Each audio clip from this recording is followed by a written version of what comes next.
Breaking news చూస్తున్న TDP నేత కేశినేని చిన్ని సంచలన వ్యాఖ్యలు చేశారు. టీడీపీ చేరికల గేట్లు తెరిస్తే వైసీపీ ఖాళీ అవుతుంది అన్నారు.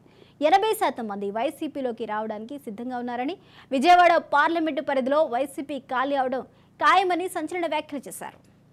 ఇదే అంశానికి సంబంధించిన పూర్తి అప్డేట్స్ మా ప్రతినిధి గాలిబ్ అందిస్తారు. గాలిబ్, వైసీపీ నుంచి తెలుగుదేశం పార్టీకి చేరికలు కొనసాగుతున్నాయి. ప్రధానంగా విజయవాడ నగరానికి వైసీపీకి ఎదురుదెబ్బ తగిలింది. విజయవాడ నగర అధ్యక్షుడిగా ఉన్న బొప్పన పవన్ కుమార్ కొద్దిసేపటి క్రితం టీడీపీ జాతీయ ప్రధాన కార్యదర్శి నారా లోకేష్ ని కలవడం జరిగింది. ఈయనను ఎవరైతే ఉన్నారో ప్రెసిడెంట్ టీడీపీ లీడర్ గా ఉన్న కేశినేని చిన్నితో పాటు మరోపక్క విజయవాడ ఈస్ట్ నియోజకవర్గ టీడీపీ ఎమ్మెల్యే గద్దె రామ్మోహన్ తీసుకొచ్చి లోకేష్ ని కల్పించారు. ఈయన త్వరలోనే తెలుగుదేశం పార్టీకి చేరబోతున్నారు. ఈ నెల 21వ తారీఖున పెనమలూరు ఎమ్మెల్యే పార్థసారథితో కలిసి ఆయన తెలుగుదేశం పార్టీలోకి చేరుతున్నట్లుగా ప్రకటించారు. గతంలో ఆయన ప్రజారాజ్యం, ఆ తర్వాత వైసీపీ 2019 విజయవాడ ఈస్ట్ నుంచి కూడా పోటీ చేసి ఓడిపోవడం జరిగింది. ఆయనతో పాటు పలువురు కార్పొరేటర్లు కూడా తెలుగుదేశం పార్టీలకు చేరేందుకు రంగం సిద్ధం చేస్తున్నారు. దీనిపై హాట్ కామెంట్ చేశారు విజయవాడ సంబంధించిన టీడీపీ నేత కేశినేని చిన్ని. షర్మిల కాంగ్రెస్ అధ్యక్షురాలు కావడంతో వైసీపీ ఇకపై రాష్ట్రంలోని 3వ ప్లేస్ కు రావటం ఖాయమనేది కూడా ఆయన చెప్తున్నారు. ఇలా జరిగితే ఆశ్చర్యపోవాల్సిన అవసరం కూడా లేదు అనేది మాత్రం ఆయన చెప్పడం జరిగింది. ఇంకా ఆంధ్రప్రదేశ్ రాష్ట్రంలో వైసీపీ పూర్తి స్థాయిలో తుడుచుకు పెట్టుకుపోతుంది. ప్రధానంగా విజయవాడ పార్లమెంట్ లో అయితే వైసీపీ త్వరలోనే ఖాళీ అవబోతుంది. తాము గేట్లు ఎత్తితే కృష్ణానది వరదల్లా వైసీపీ నేతలు వచ్చేందుకు సిద్ధంగా ఉన్నారనేది మాత్రం కీలక కామెంట్లు కేశినేని చిన్ని చేయడం జరిగింది. సీట్ల సర్దుబాటుపై వారికి హామీ ఇవ్వలేకపోతున్నాం. అయితే హామీ ఇస్తే చాలా మంది వైసీపీకి సంబంధించిన కీలక నేతలు తెలుగుదేశం పార్టీలోకి వచ్చేందుకు రెడీగా ఉన్నారు అనేది మాత్రం కేశినేని చిన్ని చేసిన కామెంట్స్ ఇప్పుడు బెజవాడ రాజకీయాల్లో చర్చనీయాంశంగా మారాయి.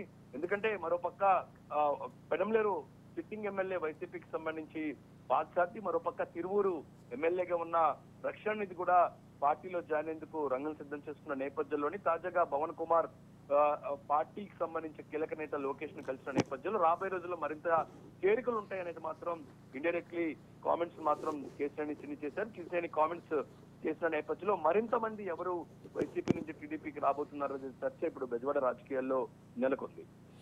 అయితే గాలిబ్, చూసుకున్నట్లయితే కేశినేని నాని ఒకవేళ టీడీపీ చేరికల గేట్లు తెరిస్తే వైసీపీ టోటలీ ఖాళీ అవుతుంది అని చెప్తున్నారు. మరి ఈ మాటల వెనుక ఆంతర్యమేంటి? మరి టీడీపీకి ఎంతమంది వైసీపీ నేతలు ప్రస్తుతం టచ్ లో ఉన్నారు?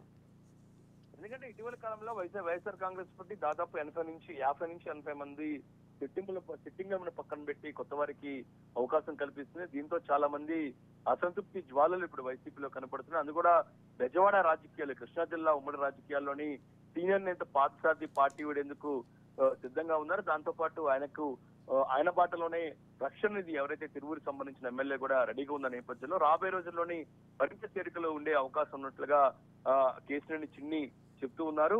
ఎందుకంటే తాము టికెట్ల విషయంలో కన్ఫర్మేషన్ డేట్లో ఇంకా కన్ఫర్మ్ చేయలేదు. తెలుగుదేశం పార్టీ టికెట్లకు సంబంధించి ఇంకా కసరత్తు కొనసాగుతుంది. ఇది ఒక కొలిక్కు వస్తే పూర్తి క్లారిటీ ఇస్తాము. ఆ తర్వాత మరిన్ని చేరికలు బెజవాడ నుంచి తెలుగుదేశం పార్టీలోకి రాబోతున్నాయి. తాము కృష్ణానది ఏదైతే గేట్లు తెరిచినట్లుగా తెరిస్తే మాత్రం భారీ స్థాయిలో వైసీపీ నుంచి భారీగా చేరికలు ఉంటాయన్నమాట. దానిపై కూడా ఆయన కామెంట్ చేయడం జరిగింది. ఓకే, పార్థసారథితో పాటు ఇంకెంతమంది చేరే అవకాశాలు ఉన్నాయి? అయితే ఈ నెల 21వ తారీఖున తెలుగుదేశం పార్టీలోకి చేరేందుకు పార్థసారథి ఇప్పటికే రంగం సిద్ధం చేసుకున్నారు. తన అనుచరులతో, దాంతో పాటు కార్యకర్తలని భారీ బహిరంగ సభలో జాయిన్ అయిపోతున్నారు. ఇదే కార్యక్రమంలోని ప్రస్తుతం కొద్దిసేపటి క్రితం తెలుగుదేశం పార్టీ కీలక నేత లోకేష్ ను కలిసిన బొప్పన పవన్ కుమార్ కూడా చేరుతున్నట్లుగా ప్రకటించడం జరిగింది. కొద్దిసేపటి క్రితం పెనమలూరు ఎమ్మెల్యే పార్థసారథి కూడా తాను జాయిన్ అయిపోతుంది అనేది కూడా చెప్పారు. ఆ తర్వాత రక్షణ నిధి, ఎందుకంటే 2-3 రోజుల్లోని వైసీపీకి సంబంధించి 4వ జాబితా ప్రకటించిన తర్వాత తన పేరు లేకపోతే ఖచ్చితంగా పార్టీకి రాజీనామా చేసినట్లుగా తన నిర్ణయాన్ని సన్నిహితుల వద్ద తిరువూరు ఎమ్మెల్యే రక్షణ నిధి ప్రకటించిన నేపథ్యంలో ఆయన కూడా పార్టీలో జాయిన్ అయ్యే అవకాశాలు కనపడుతుంది. అంటే రాబోయే రోజుల్లోని 4 నుంచి 5 వరకు కూడా వైసీపీకి సంబంధించిన కీలక నేతలు తెలుగుదేశం పార్టీకి చేరేందుకు అవకాశం ఉన్నట్లుగా తెలుగుదేశం వర్గాలు చెప్తున్నాయి. ప్రస్తుతం మాత్రం చర్చలు జరుగుతున్నాయి. అయితే ఈ నెల 21వ తారీఖున పార్థసారథి, బొప్పన పవన్ కుమార్ ఇద్దరు మాత్రం తెలుగుదేశం పార్టీలకు చేరుతున్నట్లుగా అధికారికంగా ప్రకటించడం జరిగింది. థాంక్యూ గాలిబ్.